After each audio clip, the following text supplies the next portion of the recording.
future. There are no people in the future. No people at all. There are no people in the future. Where did all my people go? There are no people in the future. Let me try my people call. Where are all my people?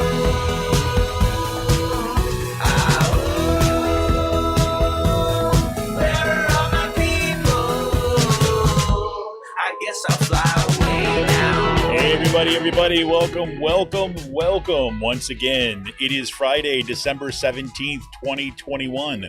Welcome to Raging Chicken's Out to Coop podcast. Yes, it is our Friday politics roundup. This is our last show of 2021, everybody. It's I cannot believe we're here already. It seems like it's been, well, I don't know what it's been. I'm not even going to try to characterize it. Anyways, each week I talk to you, the one, the only, Sean Kitchen, about the good, the bad, and the ugly in state and national politics. You can help support this show by becoming a patron for as little as $5 a month. Head on over to patreon.com/rcpress and become a member today for as little as $5 a month. Price of a good beer. Head on over. You can also help out this show by heading on over to our YouTube channel if you're not there already. Smash that subscribe button, like the stream for this show, and hit that notification bell so you know every time that we go live. On today's show, the FDA has permanently lifted a restriction on access to abortion pills. This will allow patients to receive the medication by mail instead of requiring them to schedule an in-person appointment with specially certified healthcare providers. The decision will not change state laws that ban the pills, but it's one piece of positive news in an otherwise dark future for abortion rights. President Joe Biden indicates that the Build Back Better bill will not be passed before the Christmas break, despite Democratic Senate Leader Chuck Schumer's assurances that it would. The Senate, of course, had no problem passing the, $768 billion one-year defense spending bill on a vote for 88-11. So we won't get critical climate action, paid family leave, or universal preschool or hearing aid coverage for this Christmas season, but we will get shiny nuclear weapons. Gotta love that. And 1,400 union workers at Kellogg's may have an agreement that would end their 10-week strike, but don't celebrate quite yet. While negotiators said they have an agreement, workers still need to vote on that agreement. Workers voted down the last tentative agreement after workers refused a two-tiered workforce that would have sold out newer workers. Solidarity. Oh, yeah. And schools in Pennsylvania and several other states have increased police presence around schools today in response to national TikTok trend threatening school bombings and shootings. Generally, officials are saying the threats are not credible, but are taking no chances. And I can vouch for this, as on my when I was dropping off my kids at school today, there were extra police all around. And Bell Hooks, one of the most important black feminist writers, scholars, and activists, has died at the age of 69. This crushed me this week. She began writing her groundbreaking work, Ain't I a Woman? Black Women and Feminism, when she was a 19-year-old undergraduate. And her long collaboration with Cornel West, for example, provided some of the most important dialogic books for a generation of public intellectuals and activists. Her book, Teaching to Transgress, is one of the books that has informed my pedagogy and my thought, my thinking. She's been such a critical scholar, person. I've seen her speak several times in person. That loss is going to be felt deeply. A little closer to home this week, democracy in Pennsylvania is not okay. Pennsylvania House Democrats stood up to the GOP's attacks on voting rights and the democratic institutions protecting those rights this week. Progressives, led by Emily Kincaid and Chris Rabb, held a press conference Wednesday morning bringing attention to the GOP's efforts to undermine democracy and weaponizing constitutional amendments aimed at those institutions, while leadership used the House floor to air their concerns. Republicans are pushing constitutional amendments that would immediately dissolve and gerrymander Pennsylvania's Supreme Court, change the court's 10-year term limits to 2 years, change the Secretary of State's appointed position to an elected position, allow fraudits, and give the legislature more control in overseeing elections. Yep, it is the playbook that is happening in states across the country. The Legislative Reapportionment Committee released their preliminary House and Senate maps yesterday, and Republicans are upset at the House maps, calling them a Democratic gerrymander. And water is wet. It's true. And the New York Times recently reported that Scott Perry and other friends from the Freedom Caucus attended key meetings with Trump to overturn the 2020 election. Surprise, surprise, surprise. And Philadelphia developer Ori Feibush used scab labor, and someone died at his work site. Yep, the worker, Siarhe Marhuno, I'm sorry, I'm butchering the pronunciation, I'm sure. Siarhe Mahuno was employed by a company called DBCI LLC. DBCI had been subcontracted to work on the project by Huntington Valley-based construction company Hammers Contractors. Hammers had, in turn, been contracted by the Fittler Construction Group, which was managing construction for OCF, according to the Philadelphia Inquirer. Subcontracting within subcontracting within scab labor within scab labor. There you have it. And 3 more Proud Boys from Philly were arrested Friday and charged in connection with the January 6th insurrection. Isaiah Giddens, Brian Helian, and Freedom Vi decided taking pictures of themselves flashing the white supremacist OK sign inside Senator Jeff Merkley's offices was a good idea at the time. And it's time to pay the piper. And today's last call, yep, NASA's James Webb Telescope is set to launch as early as Christmas Eve. That is December 24th, folks, and that's according to Space.com. The James Webb Telescope is NASA's next, quote, great observatory and is set to launch from Guinea Space Center in Kourou, French Guiana. Oh, God, I'm having trouble with my mouth today. And SpaceX is looking at sexual harassment allegations from 5 former employees. How's that, Elon Musk, man of the year? And NASA's Ingenuity helicopter crossed the 30 minutes of flight time threshold. This is pretty incredible. It went on its 17th flight. It was scheduled for the 18th on Wednesday, I believe, but that got postponed. I don't think it happened for a couple minutes, but it's still ready to go. That was only supposed to do like 3 flights, and the thing is like on, going on 18 already. It's amazing. And we'll talk about what else we got going on, some books I've been reading, and so on. For more PA Progressive Talk, tune into the Rick Smith Show's live stream at 9 p.m. Eastern, his YouTube channel, Twitter, Facebook, and subscribe to his podcast wherever you get your podcast. And head on over to thericksmithshow.com for all the latest across all his platforms, including, what national radio station is he on now? He's on WBAI in New York, KPFK in Los Angeles, just got picked up in Chicago and Minneapolis. Congratulations, Rick, and the whole crew. And if you haven't already, you got to check out the Sisters of the Night Caucus podcast. You can find it on Anchor, Spotify, iTunes, or wherever you get your podcast. The amazing PA women stirring the political cauldron behind this podcast rock the house, and they know where the bodies are buried. Make sure to follow them on Twitter at The Night Caucus. That's at The Night Caucus on Twitter.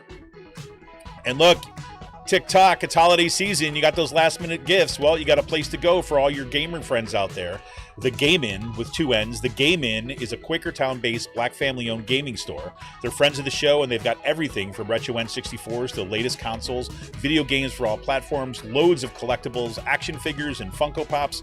And kids get a discount for every A on their report card. You can check them out on their Facebook page. You follow them on Twitter at The Game Inn. That's with 2 N's, at The Game Inn. If you got a question about a game and you're looking for something hard to get, just, shoot them a message. Or drop them an email at thegameinpa@gmail.com. And if you go over to their place, you can't miss their store. It's kind of off right off 309 in Quakertown, and you'll see a pickup truck that's parked right in there with a giant kind of black nationalist flag and bumper stickers on it that say "No War, No KKK, No Fascist USA" on it. So then you'll know you're home. So you can head on over there to get all your Christmas gifts.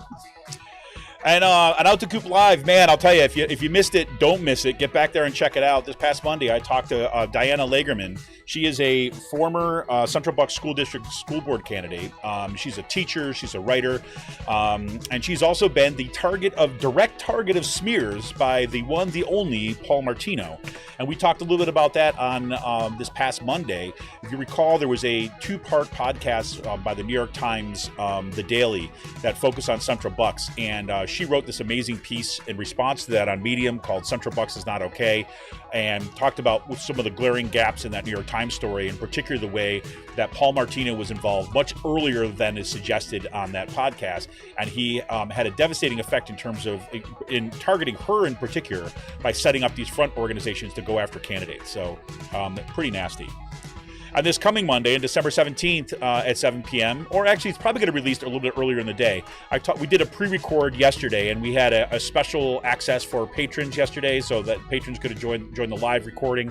But we're going to release it on Monday during our regular scheduled Monday Out to Poop Live. Anyways, I'm talking to Christopher Rodke. He's a UCC pastor at St. Paul's UCC in Dallastown, PA. He's a public theologian who engages in three publics: the church, the academy, and society. And he also just announced his candidacy for state representative in the Pennsylvania's 93rd district, the seat currently being held by Republican Mike Jones. And we're talking about religion and politics and the struggle for justice. It was a great conversation. Do check that out on Monday. That is Monday, December 17th with Christopher Rodke. It's pretty awesome. Look, everybody, if we need both those things, a progressive future, well, we need and want progressive media. Support Pull No Punches homegrown progressive media today. Become a patron of Raging Chicken for as little as $5 a month. Head on over to patreon.com/rcpress. We are here for the fight, and we need you. Become a patron for the price of a good beer once a month. Help keep the media in the movement, and the movement in the media. Become a patron for as little as $5 a month by going to patreon.com/rcpress today. Hey, Sean, man. So how is it going? It's going. It's the last week of the year. It's feeling pretty good. It is. I'm kind of hitting my end of the year malaise, I think. Last week I was in a great mood. This week I'm just a little worn out, I gotta say. Not in a bad mood. I'm not in a bad mood. I'm just not in, my uncharacteristic chipper mood. So your finals are over with, I assume? Yeah, well, I don't give finals because I have, we do have the final projects or papers. So I'm in the middle of it's finals week now. Finals week just ended, and so basically that's grading week for me. So I've just been grading all throughout the week, and then had some meetings, end of the year meetings and stuff like that, responding to kind of ridiculous emails from people, not from students, from administrators and things like this, but yeah, it's kind of par for the course. Yeah. So I don't know about you, but man, I can't decide yet. This is what I was trying to say at the top of the show. Is I can't decide yet if this felt like it's like the end of the year snuck up on me, or if I'm welcoming it. I'm kind of stuck in between those two places.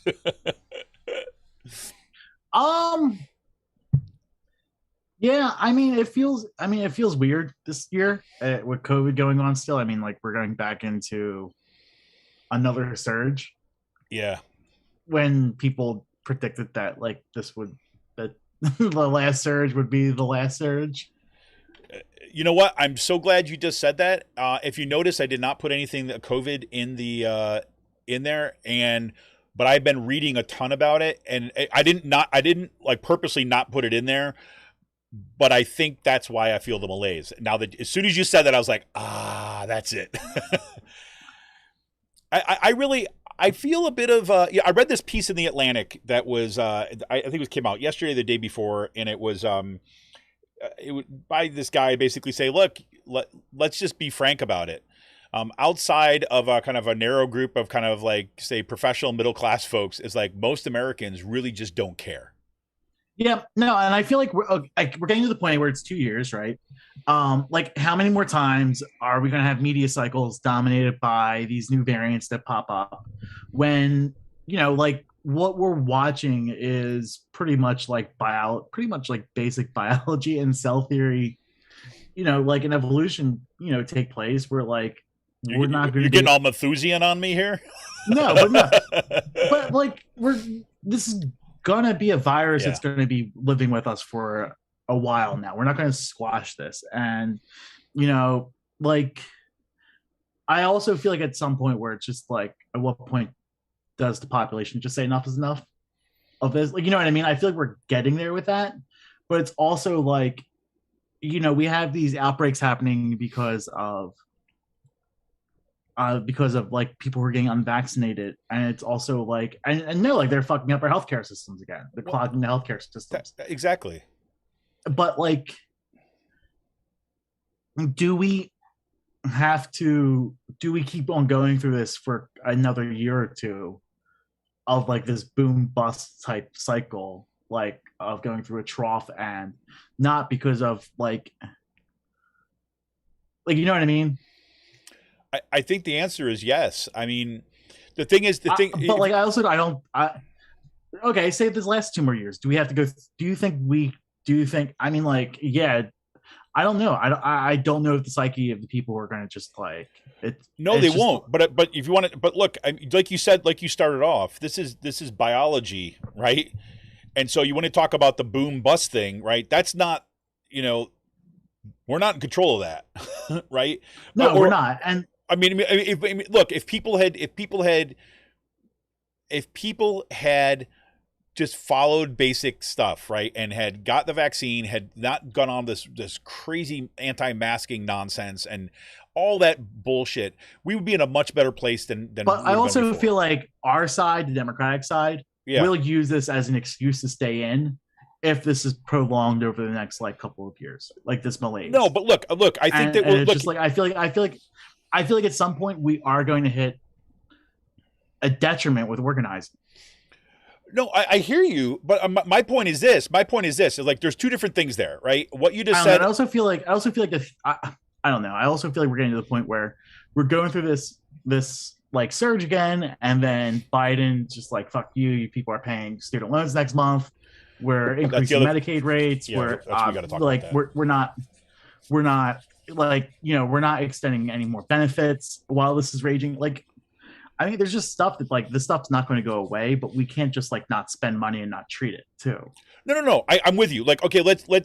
There's just so many different issues. let's do a couple things here, right? So one is like, because this just kind of connects directly to what, like the first few things that I kind of got down in today's show notes, right? Is because, there's layered issues that are going on here. Like, here's what I would like say. Like, when you just say it's going to impact organizing, I agree with you 100%. I don't think anybody can kind of stay in and things like this. The fact is that we're at a point now where if you're vaccinated and you're boosted and you're willing to take basic precautions, organizing has to happen, right? I mean, it's not, you don't kind of stay back and stay indoors and all this kind of stuff. So that's doable. Right. I mean, and then we're gonna have to get more comfortable in doing that. I'm with you 100%.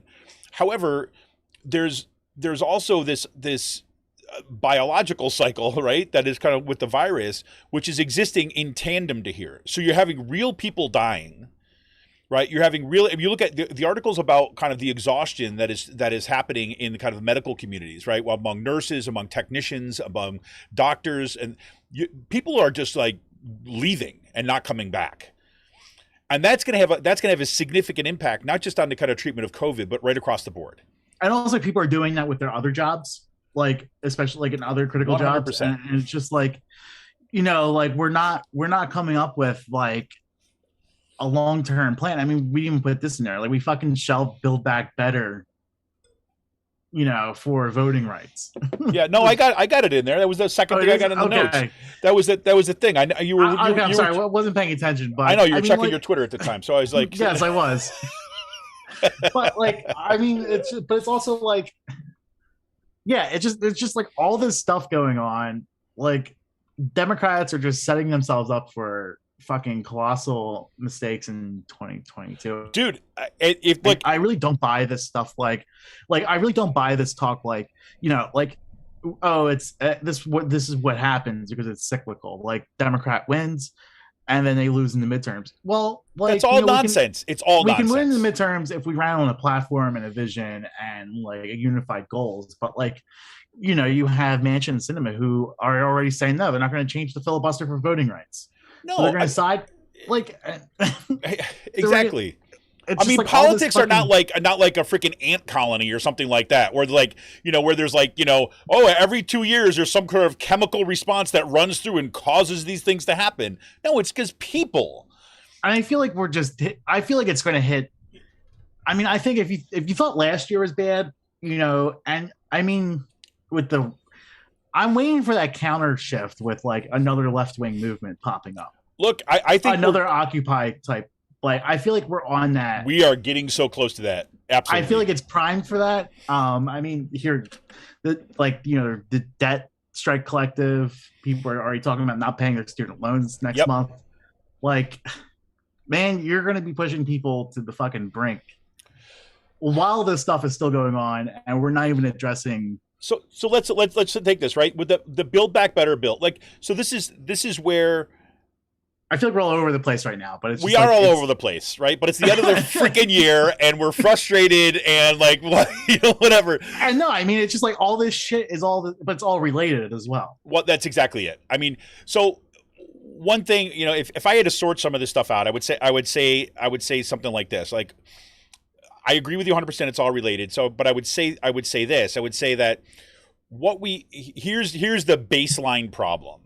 The baseline problem is that you have a Democratic Party leadership, right, that is inept and incapable.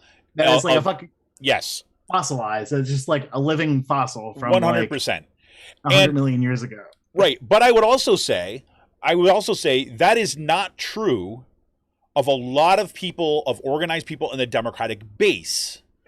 Right. And I'm using that word base like widely. Right. So that, like, in other words, that, yes, they might be people that are, Democratic Party operatives or something like this. But I mean, people that have been organizing for the past couple of years. Right. And, past several years. Right. Whether it's around these last school board elections, whether it was in the 2018 midterms when you saw kind of DSA make this big surge, there's people that are doing major organizing in there. And there's an increasing gap. Like, I really think, and we kind of talked about this after Biden's election. I said I was surprised as all hell about what Biden had put on the table right out of the gate of his presidency. I was like, whoa, did not expect this. Maybe I underestimated this stuff. And I think there was all this momentum moving forward. And so all those people who did not make the mistake of, like, what happened in the previous election, right, with Hillary Clinton and Trump, they did not make the mistake of just kind of saying, I'm just going to check out of this. Nope, basically said, we're not doing another kind of another 4 years of fascism. So we have to put a stake in this thing. So we're going to get behind Biden, and then we're going to push. And I think a lot of people were in that mentality. The problem is that, 6 months into the administration, I would even say starting like 4 or 5 months in, is that the old mode of even like within the first couple of weeks of like the administration around like the student loan debate argument, like, oh, well, the Scalia memo from the Department of Ed says we can't do this, because the previous person who wrote it worked for under Betsy DeVos. Like, no, like, you're just not using the power you have in these institutions. I agree, right? 100%, right? I mean, but then there was a real, I have to say, a pretty progressive agenda that was kind of put forward, and remarkably, after the kind of the COVID aid stuff came out, then there seemed to be a kind of push to keep going, but that's when the kind of like the gears of the old machine of Democratic Party leadership and the mentality that they're in, and the consultant class in the in the Democratic Party started exerting their say again. And then everything started to go slow, and they're kind of questioning things. They started talking about process instead of policy. And it all became about, like, we can do this, we can do that.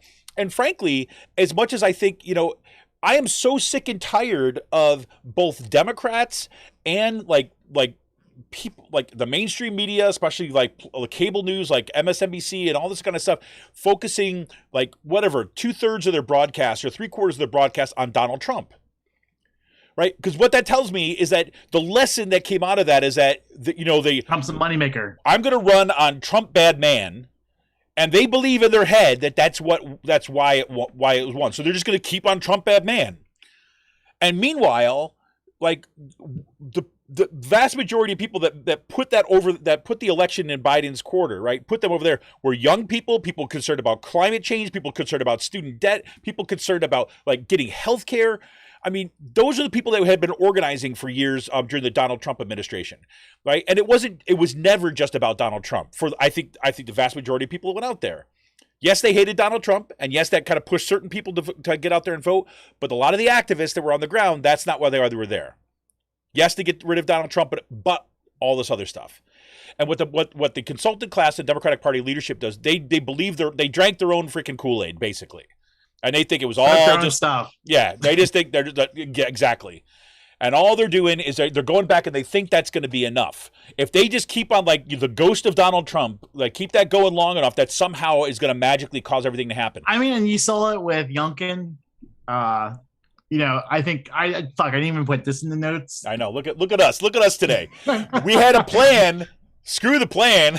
This is what we're talking about today. You know, like we've seen that with Youngkin, like the Democratic Party in Virginia putting out mailers saying, you know, Trump endorses Youngkin to like fucking to like.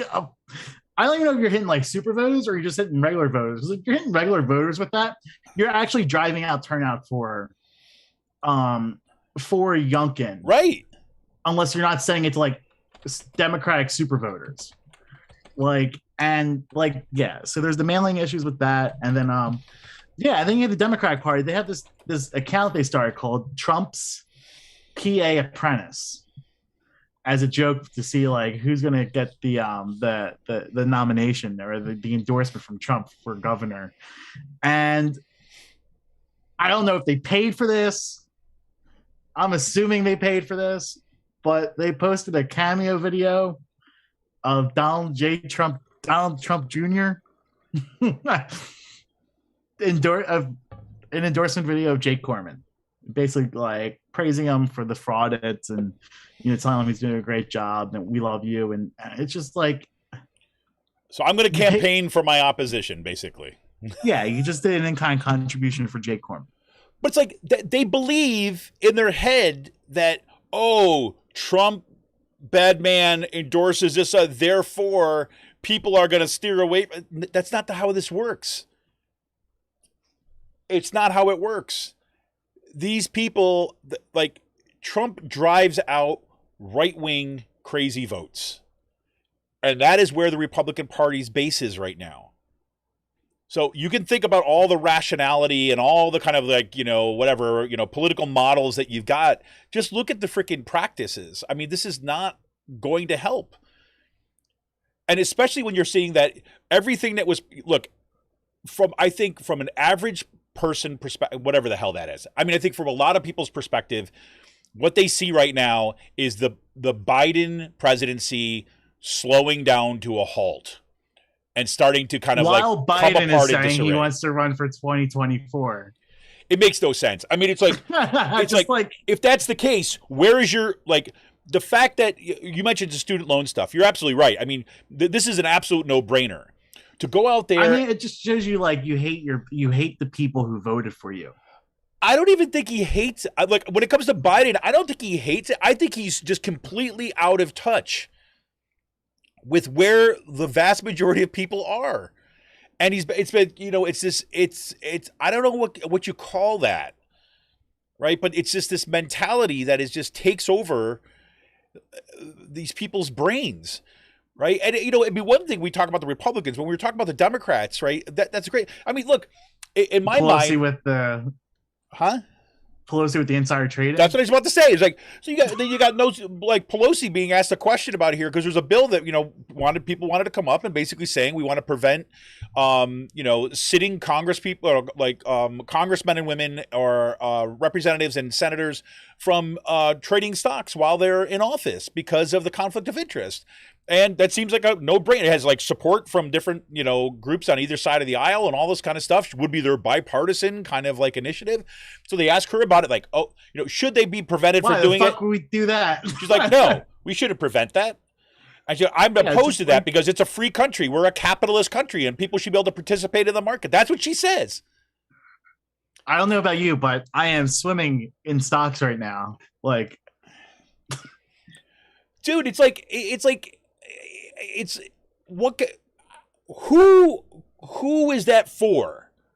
Yeah, it's for her husband, right? And the 5% of Americans who actually own stocks, right? But it's like even if you look at what that does, her husband just basically there was just a story about it the other day. Her husband, they're looking back over the past trading. I think David Dane was talking about this or somebody like that, basically saying like, look, there was some kind of deal that was coming up that, you know, was going to happen, and, you know, oh, before the deal, her husband just kind of, I can't even bought or sold, I don't know, a whole bunch of stock and made $5 million off of it.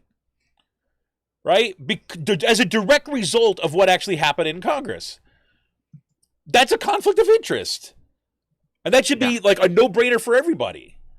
But no, you got Nancy Pelosi out there kind of defending people's ability to trade in stocks. But when it comes to actually like childcare, when it comes to actually taking Joe Manchin to task, I'm sorry to say, well, that's over in the Senate. Get your ass on over to the Senate then. Make some noise. Yeah, I mean, it definitely feels like it's. I feel like it's getting to that point in 2011. With I don't know, I feel like it's gonna.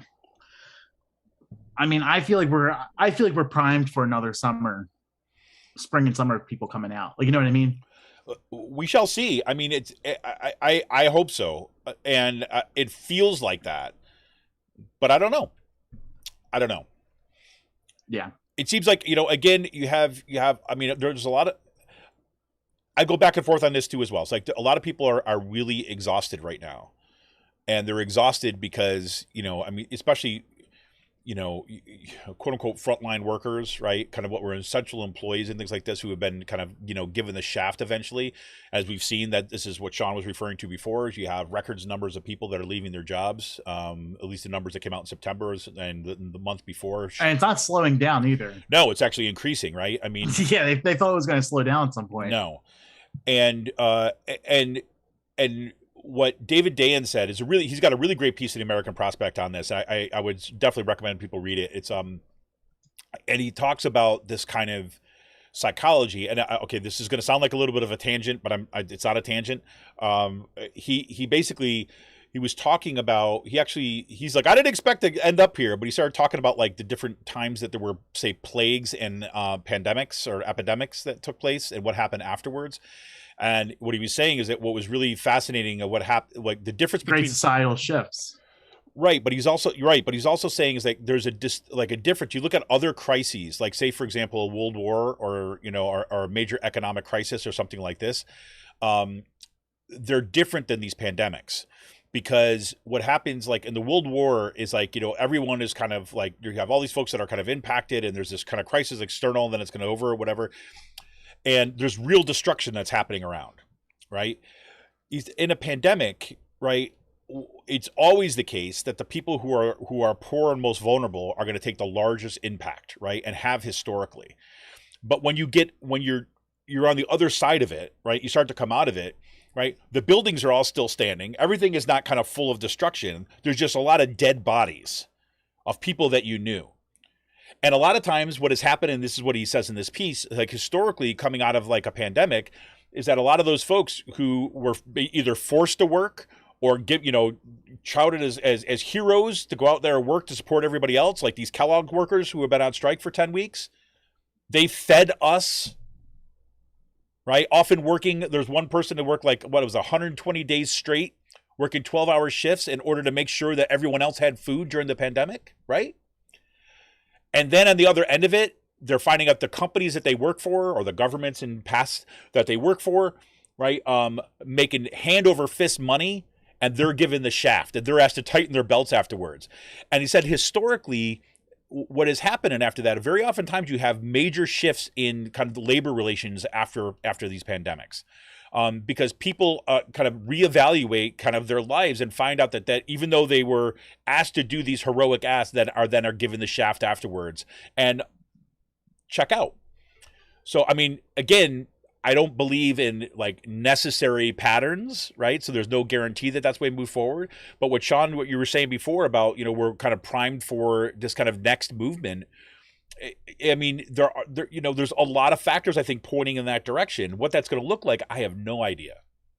Yeah, I mean, it's also what's troubling is I feel like what, the right wing, what they're doing is capitalizing on attacking corporations now, which is something they've never done as a culture or like in their culture war or like support of like, you know, these people. And they're doing it in a way that's very fascist. Like it, like, you know, like you can just, it's not, you know, you're going after corporations because they're not falling in line with your ideologies, right, with their social responsibilities and stuff like that. So it's more of like a fascist attack against these corporations.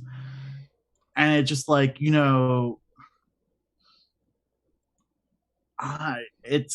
those are the people that should be attacked. but for other reasons. And this is where right-wing populism is going to be dangerous. Yes. I feel like in the next coming years. Absolutely. Because it's just like everyone wants to tax the corporations and the billionaires, and like I wouldn't be surprised if you see the base voters of the Republican Party eventually turn on people like, I mean, it's already there, like Bezos or Musk and stuff like that, because of the obscene amounts of wealth that they have. Right. Like it's not, we're not really like, not really going down a pretty path with like allowing these people to continue to amass these amounts of wealth. Yeah, and I think that, you know what? I mean, I do think that again, I don't want to suggest that this is a necessary conclusion, or that we'll absolutely have, because I've been, proven, I've seen this not happen enough times in the past. But it seems to me is like, we've talked, whether you're talking about, well, I mean, a whole bunch of people are talking about how people are losing faith in institutions, right? I'm thinking about Chris Hayes's book, like Twilight of the Elites. I'm thinking about a whole bunch of people have been pointing to this. Pew Charitable Trust, basically, they put out all these reports and demographic data. They've been tracking this too as well, to show these people's kind of connections with institutions are kind of getting more and more distant. And I think that, inadvertently, I think the Biden administration, the current Democratic Party leadership, may have kind of pushed that one over the edge, because they basically, people started feeling like, to use a cliche, another world was possible. Right. And they basically got people to the point where they're seeing it, could almost taste it, and could feel this was like the child tax credit, for example, and say, oh my God, we can actually do stuff. And then tore the rug out from underneath. And so what happens with that? There's a chance that people just go back to their homes and kind of say, screw it, I'm not getting involved with anything. But there's a lot of people that I think are just going to get angrier and angrier. And some of those folks are going to be channeled into these kind of fascist and right-wing movements. And other folks, hopefully, are going to be channeled into organizing. And I have to say, this is the other thing that was good about my conversation with Diana Lagerman on Monday. She had no bones about calling out the Democratic Party for their role in kind of discouraging candidates who are running for school board to talk about critical race theory, to talk about the anti-mask, and engage it directly. They told them not to talk about it, and by the time that it was a huge thing, it was too late. And she was like saying, a lot of us that were running were new to this, right? And then once these people got involved, right? She didn't name names, but she said once kind of these Democratic Party operatives got involved, and they started telling us what to do. She's like, I pushed back against that and said, no, we need to be talking about it. But they said, no. And then by the time we needed to talk about it, it was too late. And like and I mean, like, and these are the same people that are running the failed congressional campaigns in places like Bucks County. Yep. I mean, like, you have people, I mean, I like the person personally, but the person who was running the Bucks United is a perfect example of this. He's talented. He worked on like 3 congressional campaigns. He was a spokesperson for the for Virginia House of Speaker's office last year, and then he gets parachuted into Bucks County to the Bucks United, and what happens? They lose all 3 row offices, because like you're using this model, right, where you fly these people in not from the area, who have no connections to the area, but like you just fly them in and fly them out. Yep. Like Kunal's not going to stay in Bucks County after this. Like, you know what I mean? Like, no. He didn't stay in he went right from working for Eugene to working in the Virginia House Speaker's office, because he's in that DCCC. Yep. Rolodex of, and it's not pointing him out particularly, but it's the whole entire system. But I think you said it correctly though. I mean, you're talking about that's the model, right? It's like, so he could be the best individual in the world. He could be super talented at a bunch of stuff, right? it's the model that's the problem. So you can get talented people to drop in and fly them in for this, but if you haven't built networks or organizations from the ground up, it doesn't matter. You have two sets of constituencies, right? I mean, we've said this again and again and again, right? Your constituency is either money or people, right? And the DCCC's model has been money. Right, I can't tell you how many times we hear that, the problem is about getting people to run in Bucks County is that you need X number of $1 million in order to be competitive in the district, right? And where's that coming from? That is DCCC logic, right? So they start from money and work their way down. And they think that you get the kind of the candidate or the individuals that can get you that money, and then everything else will sort itself out. And you also saw the messaging coming out of that, like Bucks United farce. Like they said, "Oh, we support the police too." Like after trying to it's like, right. Okay, you just send a whole bunch of your voters home. Good luck. Yeah, but we support the police too, as a way to defund the police. And it's just that's what the Republicans have been running on for decades. You're not going to really pull that one under the rug from it. You know what I mean? Yeah, I mean, you're basically saying look, we're no different than they are. So then, for a voter, that's then why the hell am I going to vote for you? If you're saying that you're just like them, why don't I vote for the original instead of the copy? Right? I mean, seriously. That's your messaging. It's horrible messaging. And it worked for Bill Clinton at a very specific point in history because it was new. And it put the other side on their heels. That is not a model that can be used over and over, even though it has been, and even though it has led the Democratic Party further and further into the right, tied it closer to Wall Street interests, and tied it closer to money. And walked away from people, walked away from unions, walked away from abortion rights, and this is where we are. So whatever, man, have at it. It's I just think we are going to be in for a period of time that is going to be, the Democratic Party is just going to be in disarray, and it's going to be up to kind of organizers to begin to kind of come together to steer that party, because the leadership is worthless at this point. So at least, again, that's from where I see. I see awesome candidates. I see awesome organizers. And when I say leadership, I'm not talking about people that are working in kind of local groups and lead. That's not what I'm talking about. I'm talking about the big money Democratic people. I'm talking about the state leadership. I'm talking about the national leadership, the DCCC nonsense. Not the people who are organizing in communities and do it. Those are the folks that, we got to be paying attention to. That's where money should be going. It's where resources should be going. And then the Democratic Party should be taking their lead from those groups, not the other way around. Yeah. So anyways, that was our first segment that we did not cover anything that we decided to cover. Basically, there we are. It's the end of the year. But before we go to break, I do want to say two quick things. It took me back this morning when I was dropping my daughter off for school to see all this police presence, right? And it's not uncommon that once in a while you see a police car that's parked outside the school. They kind of make their rounds and park out different schools just to kind of, let people know that they're paying there, particularly around drop off and pick up, because the traffic and stuff. And there have been some problems with some parents that are just impatient, so they have to drive around into the bus lane, things like this, right? But I go in there and there was at least 2 cop cars, right, that were parked out there, and I was like, that's weird. And then of course I get back home and I kind of check the news feeds, and it turns out that there was this TikTok trend that was going on, basically encouraging people, from what I understand, I haven't seen it myself yet, which is one of the things I want to do after this show, but basically to threaten school shootings and bombings. And apparently in at least 4 states, I believe, let me see, check it out, in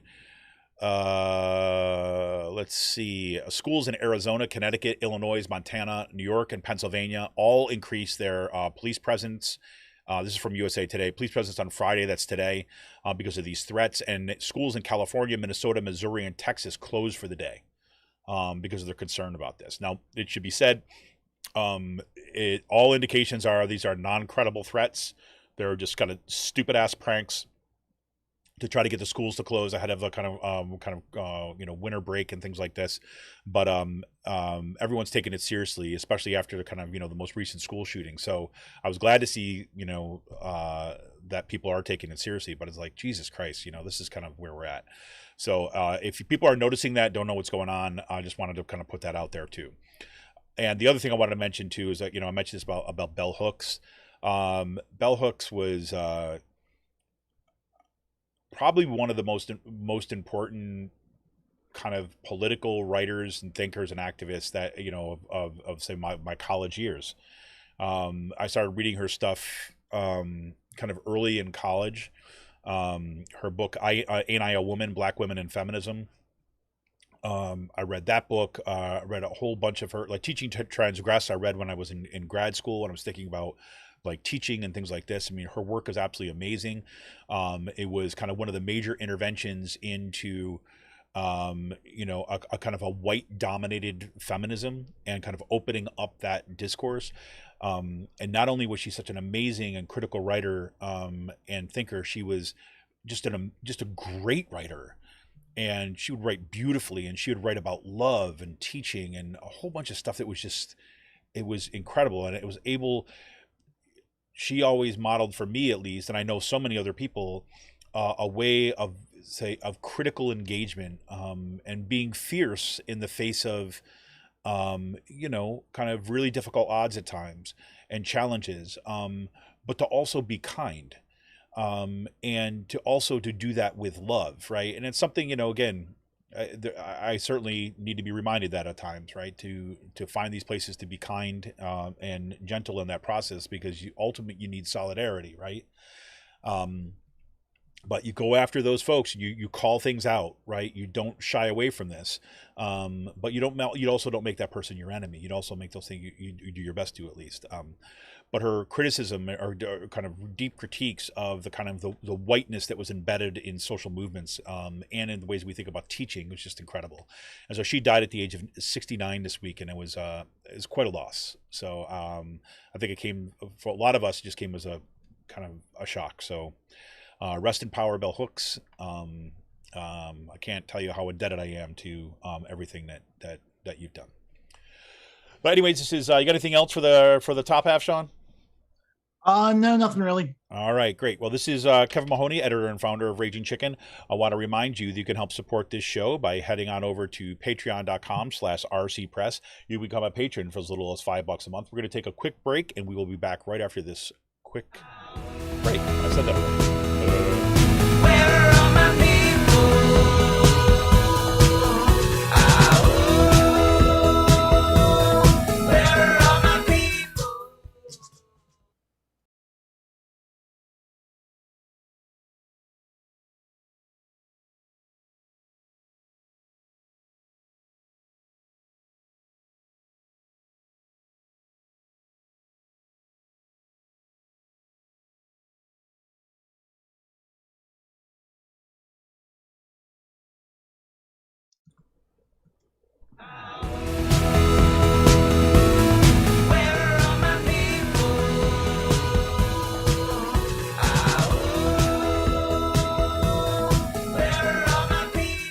Hey, everybody. This is Kevin Mahoney, editor and founder of Raging Chicken, here back once again with Sean Kitchen. We're in our PA focus. So, Sean, word on the street has it that democracy in PA is not okay. No, it has a great ring to it, doesn't it? I like it. It's like a bumper sticker. Yeah, yes, it is. Yeah, I mean, like, a whole bunch of stuff has been going on this week. Some good news, a bunch of bad news. Some of the good news, new maps. But like the bad news is, I mean, I really think we're just seeing like the continuation of the January 6th. The House Democrats had a really good democracy and voting rights press conference on Monday that were led by the progressive members of the House. Emily Kincaid, Chris Rabb, Manny Guzman spoke there. I saw him as his speech on the floor. Was pretty awesome. He got cut off twice. Yep, I saw that. Yep. Yeah, I didn't see that, but I heard about it. You have Carol Hill Evans from York County. You have a bunch of I would say you have this backlash, of things that are happening right now because of the 2020 election. Emily Kincaid, if you haven't watched her video, she just spoke for like 7 minutes and was just bringing fire the whole entire time. Yeah, she's awesome. Awesome. Pretty much just airing grievances of this whole entire past year, basically, that it's against the rules for members of the House to mention January 6th on the House floor, and they don't even want to talk about it. It's you have a rash of constitutional amendments coming out aimed at the courts, especially courts that are in charge of overseeing voting rights, and they're going to be making decisions on the voting rights and making decisions on these maps. You could say these are almost being used as leverage over these courts to politicize them and to carrot and stick approach to maybe try to affect outcomes in their favor. I guarantee you with these maps, watch them move some of these amendments. They vote on a couple of them this past week. A bunch of these I don't know which ones in particular, but like a lot of these amendments are bad. Like the amendment process here in Pennsylvania is you have to pass something in 2 consecutive sessions and it goes on the ballot. And you can go on the ballot in the primary, you can go on the ballot in a general election, and the Republicans used a low voter turnout primary with like 8 or 9% turnout to pass their bills pass the constitutional amendments limiting the emergency orders by the governor. The Republicans, they said this a couple weeks ago. I was at a press conference on this. They're pretty much starting to use the constitutional amendments to push their ideological agenda down the throats of Pennsylvanians and enshrine it into the Constitution. They're doing this with stuff like changing the Secretary of State from an appointed position to an elected position, the immediate dissolution and the gerrymandering of the Pennsylvania State Supreme Court, changing the court to only the Supreme Court terms from 10 years to 2 years, so judges would have to run every 2 years, getting rid of retention, getting rid of politicizing these institutions in ways that would favor the party in power, the Republicans right now, into getting more power and overseeing elections, allowing more frauds. They're going after executive orders, federal executive orders. So like any executive order issued by the President of the United States, President Biden, or the governor would only last 21 days in Pennsylvania. Like they're throwing all this stuff, they're introducing these amendments and expect them to be pushing this stuff, especially the ones going after the elections. Like they can have this on the ballot 2023 in the primary election and drastically change the rules of the way we vote in Pennsylvania and the way really like democracy is held in Pennsylvania by exploiting a 9% turnout election in the 2023 primary. I mean, this is just like doom and gloom stuff right now, but like this is where we're going. Like if we're thinking long term. Yeah, and we need to be, right? I mean, we need to be thinking long term because there's certainly. Yeah. I mean, that's what all those proposals are designed for, right? They are long term, like generational, right? Exactly. And this is what the Democrats, they don't fight on their convictions, statewide or nationally, but like Republicans, they're all for abrupt change. Yep.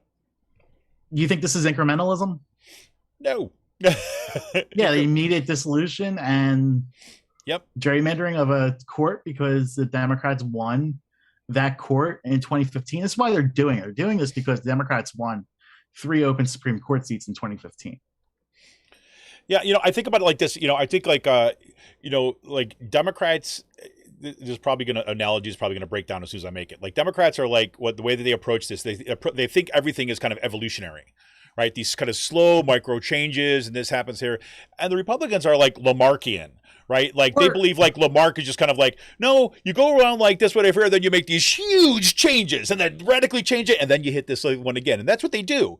They get to a certain point and they realize that they're in jeopardy, so they fundamentally upset the apple cart, reinstall themselves into power, put the crown on their head, and then say, okay, let's go back to normal. Lamarck was the French, or no? Yeah, Lamarck was the one who was basically said would make. Was he the one that was like murdered in his bathtub, or no? That I don't know. I mean, I mean, was he? I thought like a woman. There was a French revolutionary from like that time that like a woman, that right before like the Reign of Terror, it was actually like started the Reign of Terror. She assassinated one of the Jacobins because of like how radical they were getting. And then that just made them like just triple down even more, and then just start executing anyone who didn't agree with their thoughts, and that's what brought on like the Reign of Terror. It may have been, I don't know. Lamarck was a scientist who basically his theory of evolution was okay. He was a scientist. He's like, but he might have. I really honestly don't know. This was like a French philosopher. I didn't know that's what. Well, he's a philosopher, scientist. But basically, he basically thought evolution happened in spurts, right? So that you would have these periods of kind of slow changes, but then there would be this an abrupt change. Right, so that the evolution would happen these kind of like in fits and spurts, and not this kind of gradual like Francis process. Fox Piven. Yeah, I mean, except he was more interested. This was like before they had the actual genetic science behind actually how things change over time. So I mean, there were these famous these famous pictures that I remember kind of reading about ages ago about with giraffes, right? And it wasn't like giraffes slowly kind of got longer and longer necks, but they started slower. But then as food became possible, there was a kind of a leap, right? And then so it was dramatic change, and then it kind of where Darwin saw things as a much more even progression. So yeah, but I mean, like with this stuff, we're seeing yeah, I mean, like we have to get really serious about the constitutional amendments that are happening here in Pennsylvania, because they're only doing this for one reason, and that's because of the maps, and that they lost the Supreme Court 6 years ago. Crazy. So, I mean, expecting with the reaction and the backlash from the House Republicans, I expect them to go full hog on these amendments. Well, that sounds great. Yes. So. Oh, good. Well, there we have it. So, what else is happening in PA? We got other than a full-scale, slow-moving, kind of complete takeover of the state. I mean, whatever. I know, like all this stuff's going to be happening by the 2024 election, so they can easily, this is stuff that's happening. I mean, David Brooks was talking about this in his piece a few weeks ago, but like. I mean, this is them like using state authoritarian power to like diminish their opponents, like using that wing of the government, which is what Republicans have always been about that for decades. They've just never been this like naked about it. But maps came out yesterday, preliminary maps. We got some. Okay, so talk us through the assessment of it, because I'll be honest, when I was looking at the maps, because all the maps are getting posted over and then people talking about the maps, and when I look at those maps, I'm like, I'm not enough of an insider to really get like because I saw a lot of people posting the maps and talking about what they meant without actually kind of getting into the details of it. So give us the picture of like what's your kind of assessment of the way the maps are. What do you think is going to happen going forward? The Senate maps are more conservative. Mm-hmm. You can tell that just going out of this. Kim Ward's a Republican, and Paul Costa or Jay Costa, or one of the Costas. I think Jay. Yes. Senator Costa. Sorry, I had a brain fart there. They worked together and negotiated the Senate map. And the House Republicans and House Democrats, LRC, pretty much the House Republicans didn't work with the LRC over this and have spent most of their time trashing Nordenberg, the LRC director, and MFing him behind his back for a couple months because of the prison gerrymandering stuff that happened over the summer.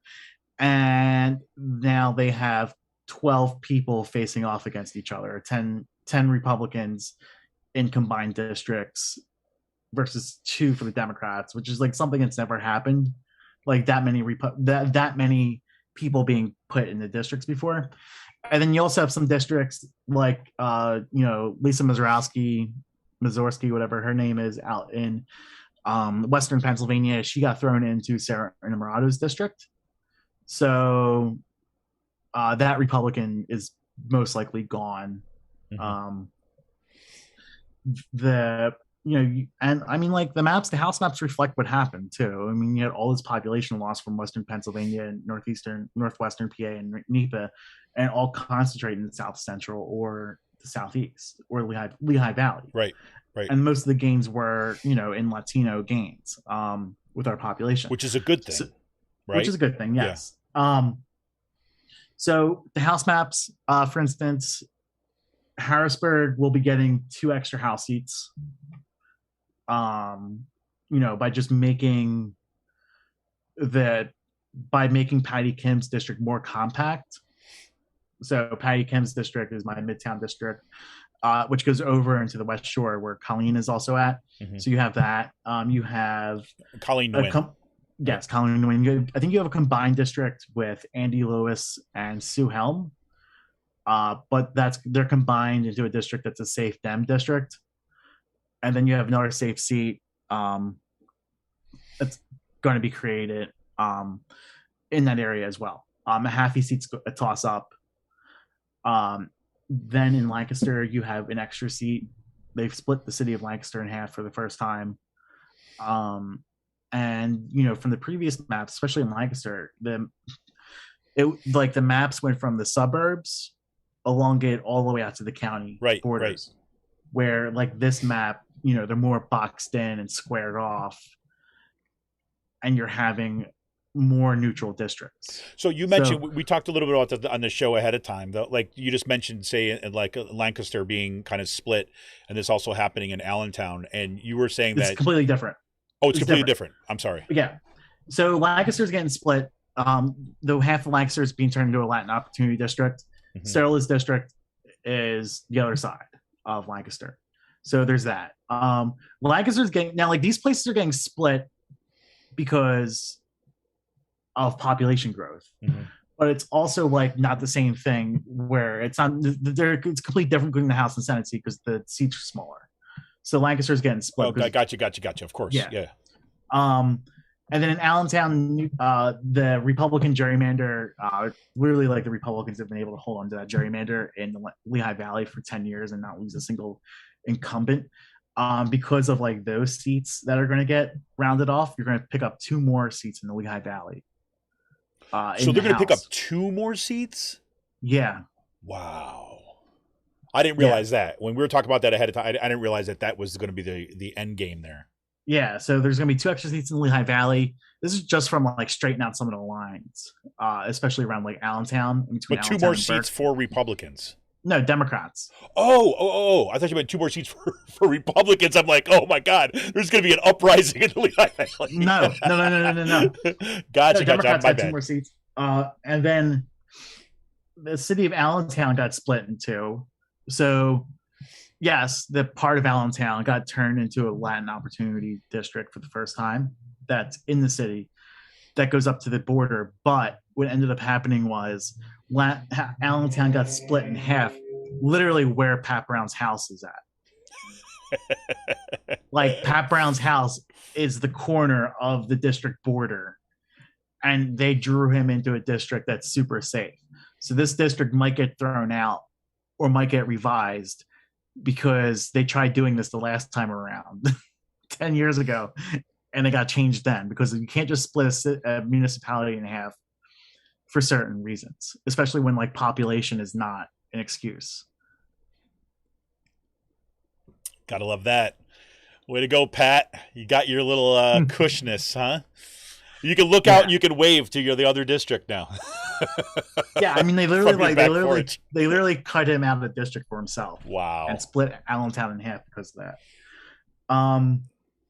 So I mean there's some good things, there's some bad things. Santos seat, my seat, Harrisburg Senate seat will be getting an actual Harrisburg will be getting its one full Senate seat. You could see like in Lancaster now in the Senate they gerrymandered Lancaster pretty good. But like you also had a Senate Republican leader who was more involved in the map making process and didn't allow these things to happen, where the House Republicans were just motherfucking the guy behind his back the whole entire time. So yeah, two different styles of approach. I'll say, gotta love that. So it sounds like it's kind of like two different maps too. I mean, like the Republicans are extremely upset about the maps. Right. Kerry Benninghoff went on an epic rant yesterday. I mean, like we're all in there. This is like one of the most nice picture, by the way. Thank you. I mean, he was just like gritting his teeth by the time he started speaking, and you could just tell like he didn't write the speech. You could tell Jason Gottsman, or I think Goebbels or Gottsman, he wrote the speech for him. And Goebbels. But no, like this is like how they are. Like this is how it is. Right. Like this is just like if you had just read that speech, just an incoherent, just mess. Like it looked like Jason was. It looked like it was like Jason's Twitter account coming from Kerry Benninghoff's mouth. Like that's just how bad the speech was. Nice. Gotta love that. Yeah. There's that. Other fun things. I mean, the maps aren't terrible, but I mean, like they're also 50-50 maps. You can't really gerrymander a Democratic map in Democrats' favor because of how the population is dispersed geographically. It's just physically impossible to, because unless you're gonna have these like long like octopus tendrils like right out there, which would be like completely messed up. Yes. So right. Well, let me anything else more on the maps then? No. All right. So I got Kirsten kind of put this in the chat, and just kind of curious to get your thoughts on this. He said, speaking of the courts, I hope you chat today about the oral arguments for earlier this week about the GOP trying to give our driver's license and social security numbers basically to last four of the social security numbers to a third party to support the big lie. Any kind of thoughts on that? I mean, I think it's going to come down to the Supreme Court. I think the woman there was asking some, from what I heard, the judge was asking some pretty batshit crazy questions. So expect, and again, like the Commonwealth Court and Superior Courts are two Republican-dominated courts. So expect the L. Don't expect Commonwealth Court to shoot this down. Expect the loss. Yeah. But I mean, I could see it going. It's going to go up to the Supreme Court. There you go. And it could take a while too. I mean, this could take a couple years with the with what's happening because of all this stuff, with the maps that are coming up and the potential challenges that are going to be made. So you mean go Supreme Court as in the Supreme Court or the PA Supreme Court? No, PA. Okay, that's what I thought. Okay, just wanted to make sure. Yeah, but it's not going to be like rushed right away. Right. Okay. Okay, good. Well, out in Philadelphia, we find out the real consequences of using scab labor, right? And kind of choosing kind of non-union contracts and things like this. And this was a guy who ran for city council a few years ago, Flybush. There you go. Yeah, like the developer who owned this site, Flybush. You had a subcontractor of a subcontractor fall off a building and no one knew how. And it's just like, I mean, this is what happens when you have, unskilled labor on these work sites. Well, not unskilled labor, but not having non-union labor. Right. And to rely upon these kind of like layers of subcontracting of non-union labor. Like the guy who was killed had just moved. Sounds like an immigrant. He just moved to I think it was from either Ukraine, I think, or let me just see if I can pull that up real quick. Let's see. No, it sounds like he's from a community. He's Belarus. He's from Belarus. Lived in Philadelphia for 2 years, right? And was killed. And what's I think the worst part about that piece is reporting in the Philadelphia Inquirer about it was basically saying, like, look, nobody can tell us how he died. where he died. And then the reporter tried to research, looking at past OSHA complaints on this, and could not access the data on kind of any of the the injury reports and things like this from OSHA about this company. And part of it is like you're trying to track down these chains of subcontractors just to figure out what the safety record is. Where of course, if this was a union work site, that data would be relevant, like immediately available. Yeah. So there you go. There you go. I know. I mean, it's actually pretty interesting. I actually had one of my friends comment on one of my photos, with the pink pig. Yep. They asked if what's the reason for the giant rat outside the courthouse that's going up, and I explained that to them, and it's just like, it's unions, and it's just like, when you use non-union labor for building sites, it creates unsafe work conditions, and one, you're driving down the cost of labor, and two, you're putting people's lives at risk. Yep. People who are working inside those buildings, living inside the buildings, and the people who are working on the buildings. Yep. Yep. And what's crazy about this? You look at this, and these are like policy choices that have been made, right, to allow for that kind of layered subcontracting to take place, a way of kind of like driving down the cost of labor and allowing kind of these developers in order, just to skim as much profit as possible off any project like this. And it's also the amount of power these people have in Yes. city governments. Exactly. Flybush ran for city council a few years ago. They were supported by the Dark Money Group, Philadelphia 3.0, which is ran by one of the Perlman heiress in Philadelphia, the billionaire heiress. She is one of the main funders for it. I know. I mean, they pushed for liberalizing developing laws. Yep. I mean, some of the things I think this group pushes for is good, like liberalizing some of the arcane, developing laws in the city, or not developing, but zoning laws and street redevelopment and stuff like that. But one of the things that they advocate for is loosening the rules that these developers, like Ori Flybush, who is friends with people from Philadelphia 3.0 and John Geating. There you go. No, but this is how that side of the Democratic Party works. Yep. Well, there you have it. Well, and then we'll close out today's segment with another kind of good news from Philadelphia is that 3 more Proud Boys, that's sarcastic if you wondered, 3 more Proud Boys from Philly were arrested on Friday and charged in connection with the January 6th insurrection. The names are Isaiah Giddens, Brian Helian, and Freedom Vi. They got nice little pictures of themselves giving that white supremacist okay sign kind of inside Jeff Merkley's offices. Now, if you recall, back in March, that Zach Reel was, kind of the point person, the head of the Proud Boys down there in Philadelphia.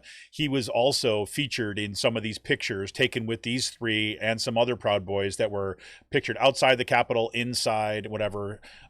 Zach Reel was charged in March, I believe, for this. And now this is a next round of the next kind of group of Proud Boys from Philadelphia that are going to be brought up on charges. And so they will have their day in court to explain why white supremacists broke into the Capitol and to make their case for why we should have Western chauvinism guiding us as a shining light. So, what? It wasn't a tour? Wasn't a holiday tour?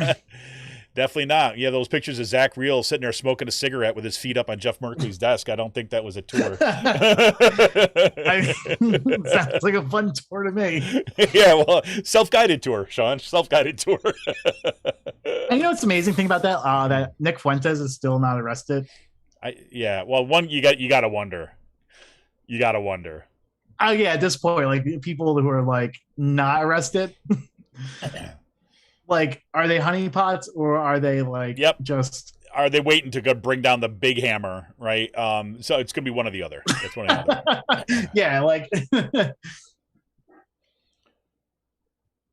Let's see. Kirsten says, I don't know for a fact that those guys, other than Zach, who 100% was there, who showed up to harass individual organizers in Fitzpatrick's office for impeachment, but wouldn't be surprised. Oh, well, there you have it.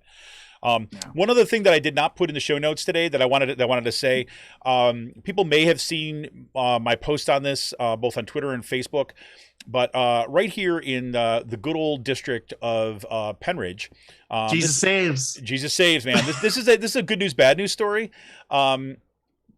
Or a bad news, good news story. And so there is there's a student organization, right? That is called, oh God, the Fellowship of Christian Athletes, which is a student, kind of officially approved student organization that meets before the school starts and things like this. And they have a faculty advisor who happens to be in the physics department, my understanding, or in the science department. And so they were doing some sort of I don't know, holiday decoration competition. This is what I'm hearing from people. But there were these pictures that were posted about this group, FCA's display in the high school, right outside this teacher's office, that had a picture. One that said big cross that said Jesus saves, right, and then there was a let's see if I can. I'm not going to be able to read it because I can't. Oh, here we go. And below it there was this statement that said, "For the wages of sin is death, but the free gift of God is eternal life in Christ Jesus our Lord." Jesus Christ. Romans 6:23, right? So, here, let me say. So, I posted these pictures that again, I got them through someone else, and on the side of one of the pictures, there's you can see this. There's a paper off to the side of the door, and it says "but" ... with an arrow towards it, and somebody wrote said, well, what does it say on the other side of it, right? I'm like, I don't know. Let me see if anybody has the pictures, and within a few seconds, somebody posted what was on the other side of it. And there was this big display of stars, right, and balloons hung as planets, right? And so it looks it says, "In the beginning, God created the heavens and the world," right, from Genesis, and it says creation, right? So you get that. Oops. And then next to that, it says something believe in us, sin go, Emmanuel. There's all these other biblical quotes that are outside it that are all kind of they're not quite threatening, but they're on the edge of threatening, right? They're basically saying, if you are not going to do this, you are going to hell and going to die and are horrible. Yeah, I mean, this is the type of stuff. I went to Catholic school for 13 years, and this is the type of shit that we were never even taught in Catholic school, of the vengeful fear of God, Pentecostal type, vengeful God. Right. You know what I mean? Right. Now let me I'm just going to put out. I would say my favorite Bible passage reading is when Samuel L. Jackson does My Brother's Keeper in Pulp Fiction. Yeah, there you go. There you go. His explanation of it, but that's your favorite passage and favorite performance of the passage. Is that your? Yes, favorite. I don't think Stephanie Borowitz can. No. Come up to that. Definitely not Samuel L. Jackson. But I want to say, so let me just kind of lay out some of the issues here, because I know that there's some people that kind of have some, it's interesting, the discussions around this, right? So, I mean, a lot of parents and community members see this, we're kind of enraged by this, right? Basically on the baseline of separation of church and state. Right. I mean, just separation of church and state. Right. So, again, we all know that there's there's some blurred lines around the holidays and things like this where people start talking in general and things like this. But this, a lot of folks will just completely cross the line. And let's remember, this is coming in the wake of the Penridge School Board, right, basically canceling DEI initiatives that have been worked on for a couple of years, right? That's a democracy, kind of equity and inclusion curriculum, right, and kind of support for the schools that they had updated, and all these folks had worked on it. And then you got Joan Cullen and her cronies basically shooting it all down, so because America's foo-foos were hurt, right, by that curriculum, and now they're kind of putting in this other stuff, and it's a big sham. But anyways, so they cancel all that, right? There was a huge uproar because there were some bulletin boards during Pride Month, right, that said celebrate, said pride and celebrate diversity, and there was people lost their shit over that, right, because, oh my God, you're indoctrinating us. And yet here we have, right, blatant kind of display, right, in the science wing, nonetheless, right? And there's no way that a student could kind of like avoid this stuff if they're going to have to go into this classroom, right? Now, there are people who argue, yes, but it's a student group that takes place before school. I'm like, look, from my perspective, even if I were to grant you that that's okay, right? Okay, if you want to have student groups that, the Muslim student group, a kind of Christian student group, or whatever it might be, and they're gonna meet before school, before plans, even if we're to allow that, right? And I could, in another time, we could talk about why I think that there's a case to be made for that. But we'll put that aside for now. But even if you're to allow that, to have a display like this that is up all day long, right, with a public facing thing into the hallway where you're saying that's the problem, right? And so a lot of parents were pretty pissed off about this. There were people who contacted different organizations and all this stuff. And just this morning before the show, I got notification. There was an email that came from Dr. Bolton to a parent, I believe, of someone at the school. And this is what Dr. Bolton wrote in response to the parent. It said, "I just wanted to circle back and make you aware that I have discussed the legal interpretation with our solicitor, and the display you asked about was removed yesterday." So this is what a little bit of organization can get you in a very short period of time, folks. So that display, from my understanding, according to this, has been taken down. So sometimes sometimes you don't want to have a lawsuit draining your school assets. You think? So I'm just waiting to see what the backlash of this is going to be from the Joan Cullens and the kind of the new, especially our new QAnon kind of board member. I'm curious. Canceling Christmas. I'm sure. Yeah, the war on Christmas is in full gear. I mean, look, you got Fox's Christmas tree getting burnt down. You got this display of kind of like, hellfire being taken down. Sean, I don't know what's, the war on Christmas. It's real, man. It's real. So anyways, so just thought I'd leave you all with that one. So anything else in the PA focus, Sean? No, nothing else really going on, but I got some things coming up. Got some things coming up. Very, very cool. All right, yes, we're going to take a quick break. We're going to take a quick break. On some fun. Oh, sorry. Oh, so no, go. Yeah, we'll talk about this on the other side. We'll take a quick break, and we'll be back right after this quick break with this week's last call. How many times can I say quick break in one sentence? That's the big question. All right, we'll be right back after this.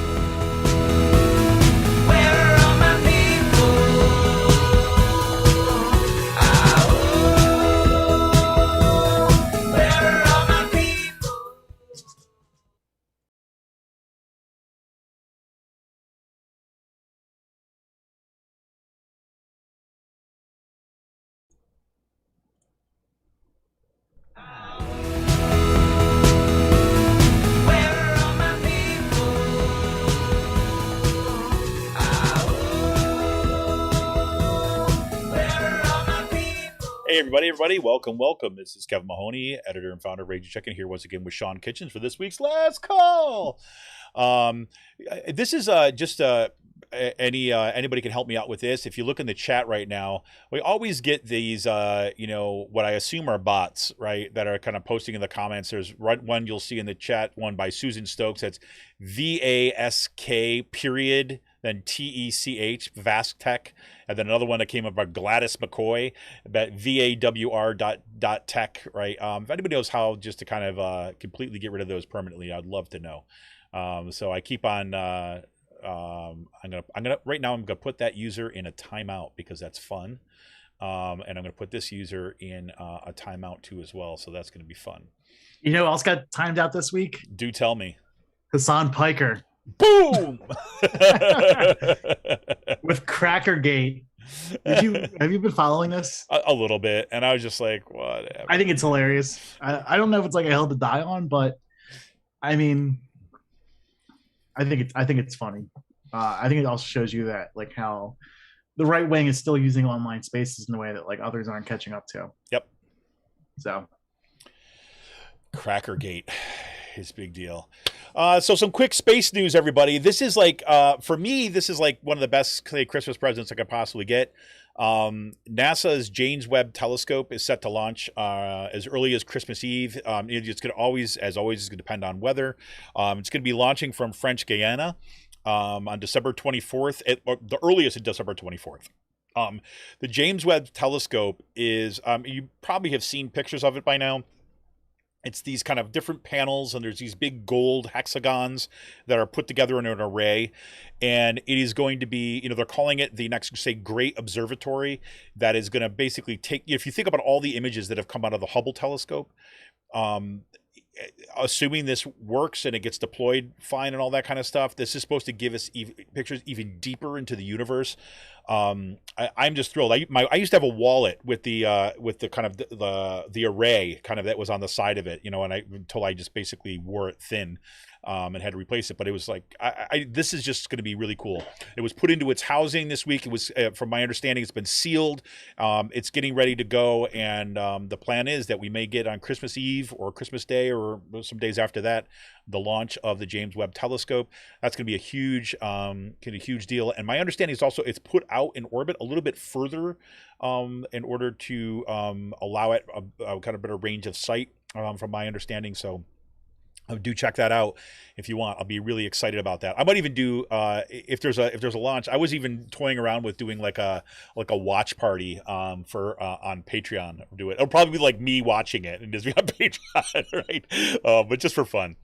And then on the other side of it, Elon Musk, who was, if you saw this, was just kind of given like Times like Person of the Year, which is disgusting at so many different levels.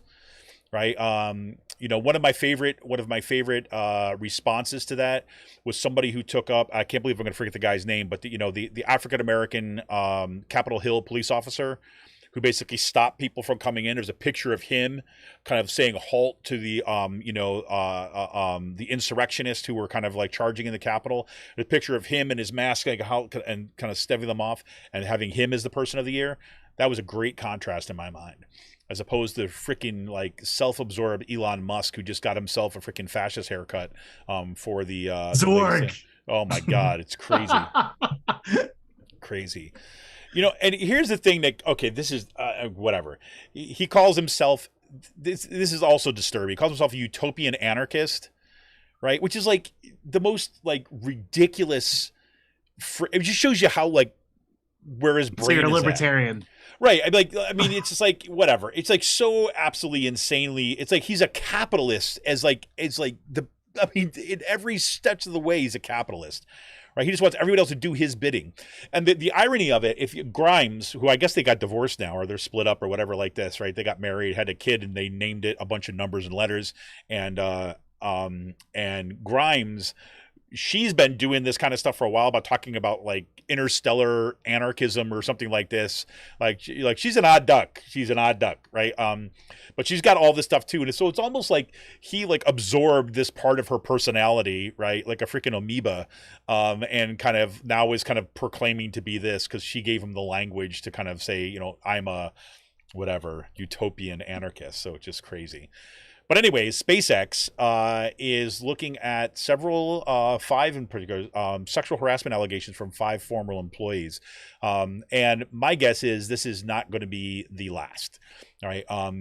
My guess is that we're going to start seeing more and more of these, especially since you've seen a change in the National Labor Relations Board, more of these allegations about kind of abuses that are happening at work, not just in terms of sexual harassment, but also abusive workers, is actually going to start emerging from SpaceX and Tesla and all these other kind of organizations. So we shall see. So I think that Person of the Year thing is going to be a net negative for Elon Musk, because I think it's going to bolster a lot of people who are going to be pissed off by that, and they're going to bring those allegations forward. So do follow that out. Last bit of space news is that NASA's Ingenuity helicopter, it just crashed across the 30 minutes of flight time threshold, which is, it might not sound like a big, but it's a huge deal. This is a little experimental helicopter that was sent to see if it was going to be possible to fly. And they had planned, I think, initially, if they could get it to fly, they were going to do 3 flights. And now it's basically at flight 18. It's given some crazy pictures of Mars, and now it's got people thinking all sorts of different ways of using this kind of technology, right, to fly out ahead. It's actually done some scouting missions for the Perseverance rover, which is great. The Perseverance rover, which I didn't put this in the notes, just released yesterday for JDL, the JPL. I'm sorry, the Jet Propulsion League. They just laboratory. Sorry, I'm sorry. My phone just rang, so it threw me off. The Jet Propulsion Laboratory, NASA's Jet Propulsion Laboratory, just released a video of this, and nobody was expecting it, but it was like this high def video that of kind of a scan of the landscape of where Perseverance rover is, and it was just freaking amazing. And I know, sort of some people just are going to roll their eyes every time I talk about this stuff, but it really just it floors me. It floors me.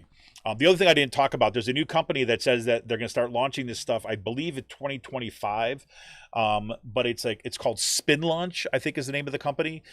This is just really interesting, right? Because one of the big things, eventually I have to wrestle with this every time I get so excited about space, is that for every launch that there's, every time there's a launch, you're talking about major amounts of carbon emissions. Right. And, so you got a clear clash, right? I don't care how many kind of, electric vehicles Tesla produces or how many solar panels they produce, is that you're also kind of basically wiping that out with your kind of rocket launches. And they're planning on 3, almost back-to-back launches over the next kind of couple weeks, I believe, before the end of the year. That's a huge challenge. It's what the Spin Launch does. If you think about a hammer throw in the Olympics, where you got to spin around and kind of whip it and whip it good, right? You got to throw it. That's kind of the setup to launch these satellites. And they have some stuff in the desert where they're beginning to test this big spin thing. And it seems like complete fantasy, right? But the thing does, it kind of whips around and just kind of throws at high speed these these kind of rocket things, right, into orbit, right? And I guess it throws at such great speed, and that it does still need a boost at the last part in order to get it to orbit, but it uses such significantly less fuel that they're saying they can start launching this stuff. Now, it's still pretty small. You have to have fairly small things. And I'm in my head, I'm just kind of how is a fragile satellite going to survive those kind of G-forces inside this little spinny thing? But whatever, that's happening too. So anyways, that's my space news for the end of the year, for 2021.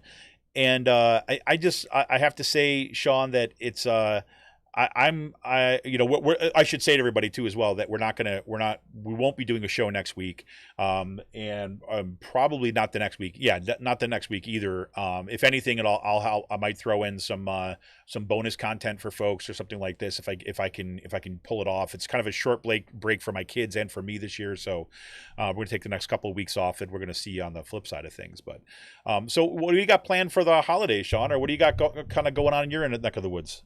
Well, when we going home on Tuesday. Nice. Looking forward to that, taking the train home again.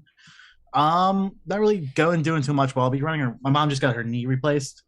She had one done a couple years ago, so she got the last one done yesterday. She doing okay with it? Yeah, it went successful. I will be cooking dinner a few nights next week. Yeah, looking forward to that. Running to 9th Street, Italian Market, all over Bucks, Montgomery County, in different places. So looking to go to Forest and Maine and their new spot. I was able to go there when the last time I was home. You're gonna have to walk there, right? Yeah, I won't be able to walk there. I'll be able to use my parents' car. Oh, that's good. Well, my mom has a bum knee, so she's not going to be going anywhere anyway. That's convenient.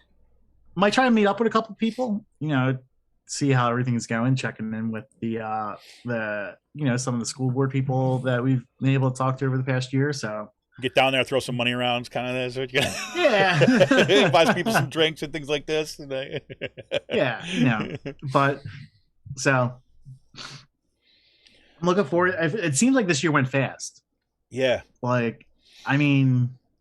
Even just the reorganizing that we did with Spotlight, and just how quickly we've been able to I feel like we're still we're building now, but it feels like it's just one of those never ending things. Yeah. So that's pretty awesome. Well, I have to say I want to give a shout out to all my students. I have no idea if any of my students listen to this or not, but I want to give a shout out to all my students this year. It's I have to say is that I'm still in the middle of grading and everything like this, but I say students in across the board in my classes, they produce some awesome stuff this year.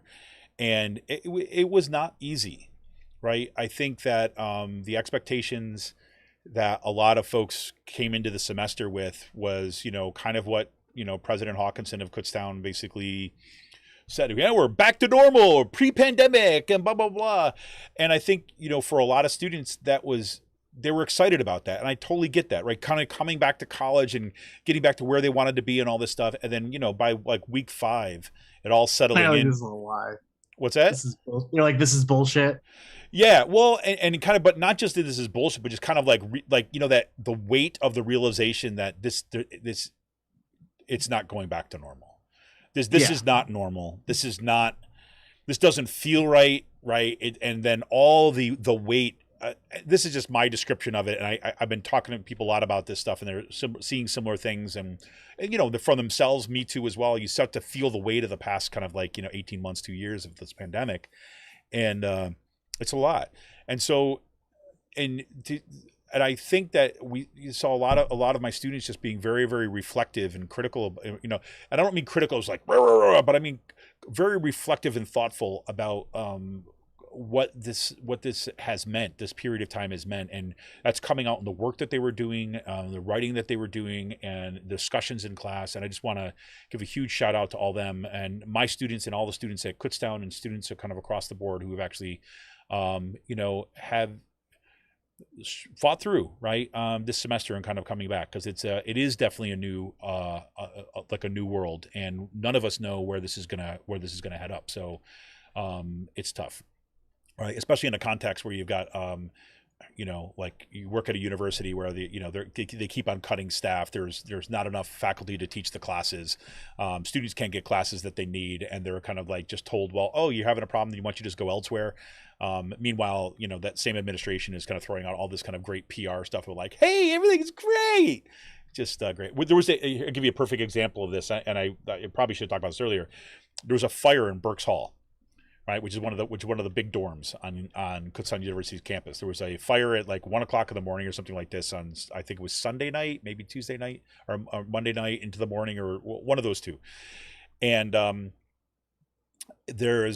know some parents of kids, right, who attend there, and actually turns out that their kids lived in Berks Hall, and they found out about the fire in Berks Hall either directly from their kid or from the news reports. That they never received anything from the administration to let them know that there was a fire and that their kids are okay. Right? So on the one hand, you'll spend your PR dollars to show that everything's great. But when you have something like this, where you're going to have people that are going to be generally, because nobody was hurt or anything like this, but people are they're displaced. It's a finals week, and now suddenly they don't have access to their rooms, and there was a fire and all this kind of stuff, and you don't even have the decency to immediately send something to parents to let them know that their kids are okay, let them know what happened, and so they can make plans. So that's just the kind of world that we all live in over at Kutztown. So anyways, that's my glorious end of the year message, Sean. But anything you want to say to everybody as we kind of close out this year and look forward to the next? Yeah, I have a little happy. I think a little happy reflections. I think this year, I think you would agree with this. I think this is like one of our best years with the podcast, numbers wise. Yeah. Oh yeah. Like in building an audience, Yep. And I feel like it goes to show the importance of having. Sorry, I got something stuck in my. Sorry. We're gonna watch. We're gonna close out the podcast for the year. Watch Sean die online live. I just like an air stuck in my chest. You know what I mean? Yeah. That. It's okay, Sean. I know you're tearing up. It's okay. I'm all. you choked up. No. It's amazing seeing. I've said this plenty of times before, but seeing the connections or online. I get to see it on the back end, the crowds, I think, or the important thing is I think we've built a really good community this year around the school board races. Yeah. Especially in Bucks and Montgomery counties, which is where we're from originally. And, it's good. And I think we're definitely seeing that crossover with, PA Spotlight. I feel like there's, talking to the people in Southeastern PA, they're plugged into the work with the podcast and like with Spotlight. So, Yeah. It's pretty cool seeing how those two are linked together. I agree. Watching the two of us like grow together with this, because I wasn't expecting our organization to have the growth we did this year, but just the 2-person show with me and Ross are pretty much putting up the blogs and stuff like that. Yeah. It's pretty. If you think back to 2011 when we first launched Raging Chicken, just the original blog, when we were doing like kind of one online issue per month, right? I can remember these back and forth with Sean, and Sean be like, "We should be publishing more. We should be publishing like every day. We shouldn't just do it once a month." Like, and I was I'm still like just now, like I know, and I was like, well, maybe we'll get there. Maybe we'll get there, right? Because I'm always like, I know the labor that's involved. I've got to do this kind of stuff like step by step in order to kind of get there, right? But Sean's always kind of pushed me kind of really positive ways. And actually to see happy holidays to you, Kirsten, too, as well. Yes, even better 2022. The one thing I'll have to say within a few things. The one I want to I will go ahead. Sorry, I will say that I still have that same attitude though here with my current job. Just like for me, like I tell Ross, come on. No, like I played sports and all that, so playing football and playing line, just like you never stop your legs from moving, because as soon as you stop, you're going to lose that leverage. And for me, it's just like keep on chopping, like keep pounding away. Yep. So I hear you, but I also played sports my entire life too, as well, and I was also taught to kind of like play smartly and strategically, not just go for the sake of going. So. I see, like high school football is different. Like Yeah. Especially when you're hitting the sled, like when you're on that sled, never stop moving. Yep. There you go.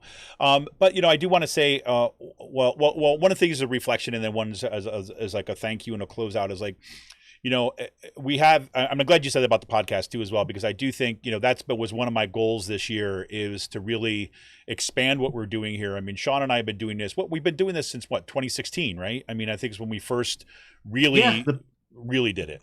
Yeah, like no, 2016, like that, like the beginning of that year, probably. Yeah, we had because like we had done like a couple of things, and then I had did some interviews, but it was really once in a while, and we did this.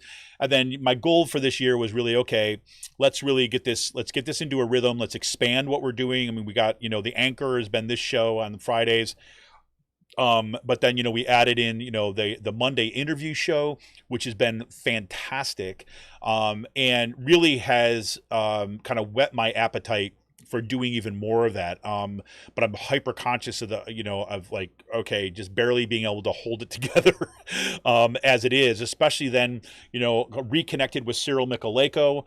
And then Cyril and I started doing, a third show on Wednesdays, and it's been tough. That's been tough. Cyril and I have been. I love that show, but it's like our schedules are it's really tough to get our schedules to line up at times. We were in a rhythm there over the summer because we didn't have a lot of these outside obligations of our day job.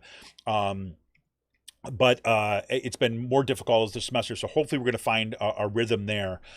Because his work at the Bucks County Courier-Times has been just outstanding, and to have kind of linked that up with the show and as being one other node in this network of building out a progressive media site and a community. And I want to say that I'm looking forward to the goals for 2022, and I've got a couple of them that I'll share with everyone. I'll do a Patreon one about this too as well. Is that the first one is we're going to get the website back up and running. Our website at ragingchickenpress.org is still there. You can go see it. There's some articles over there. You'll see the content is pretty stale. But it updates here, and we're going to have a more of a streamlined site there that it's going to be like a one-stop shop. Basically, it's going to give you It's going, to foreground our podcast, right? It's going to be a space where the podcast is going to be posted to as well, to kind of build out folks there. It's also going to highlight some of our the other kind of podcasts and places that we support, right? So hopefully we're going to pull a feed in there from Sisters of the Night Caucus podcast and the kind of Rick Smith show to try to kind of help drive content to their sites too as well. But then also bring back some people writing. I've been talking with some folks for a few months now who are interested in doing some writing. Got some folks who are patrons of the show, who've done great work, and I'm going to be reaching out to some of them to see if they'd like to kind of do some writing and some content for the website, and to kind of build out and support what's happening here in Bucks County, because I think that's absolutely critical. My other goal is to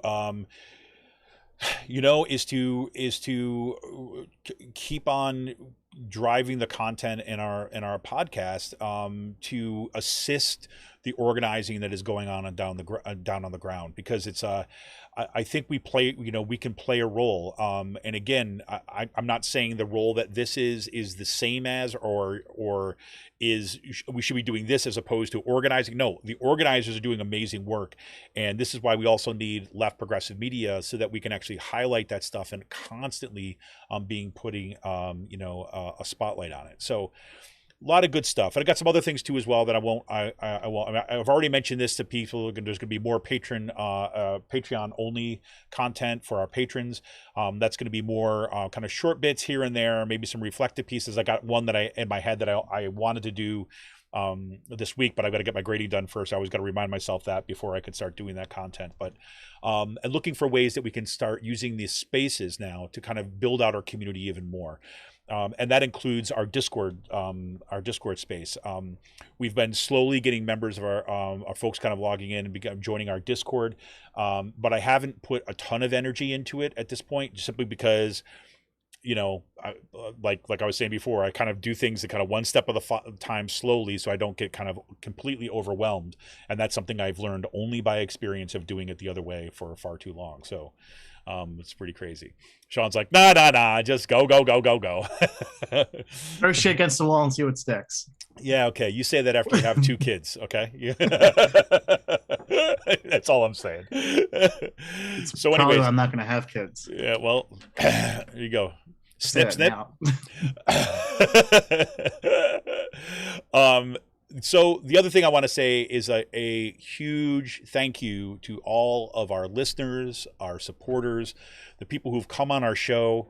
I have been, and to like our Twitter crew, holy crap. I mean, I look at the folks who have been just blasting out our content, just like Kirsten, obviously she's on the show today, or not on the show, but she's been in the in the chat today.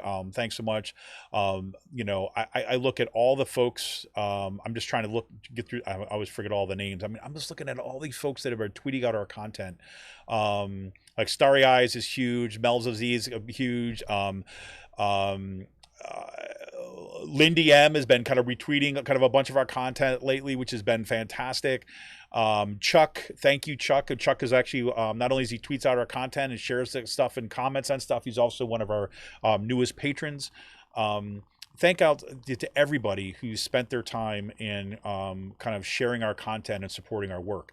Especially thanks goes to those folks who have been patrons of the show, who've joined at the $10 a month level, the $5 a month level. Even we have some folks who are at the $25 a month level.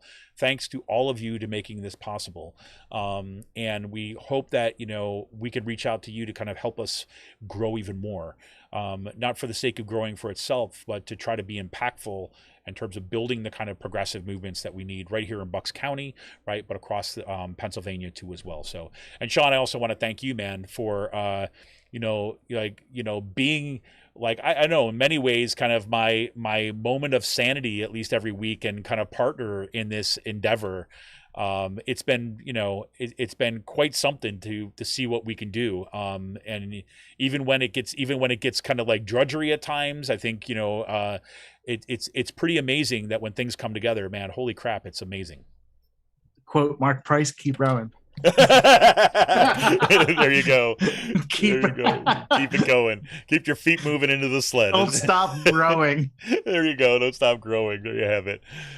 All right, everybody. Thank you. I wish everybody. I mean, we're already in the holiday season, but I wish everybody kind of a joyous holiday season. However you celebrate or don't celebrate, I wish you all a good New Year.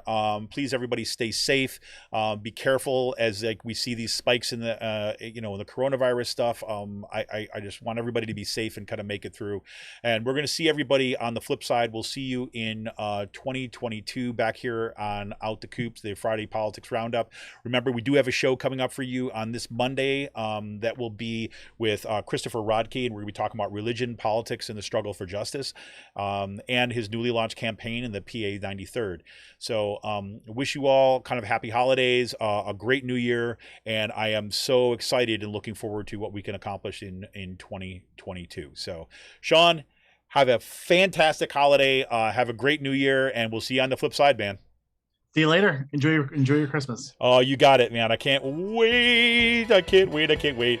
All right, everybody. I'm going to go start doing some grading now and try to get this podcast out and ready for everybody to hear wherever we did our podcast. Happy holidays. Happy New Year. See you on the flip side. See ya. My face, my arms, can't tell if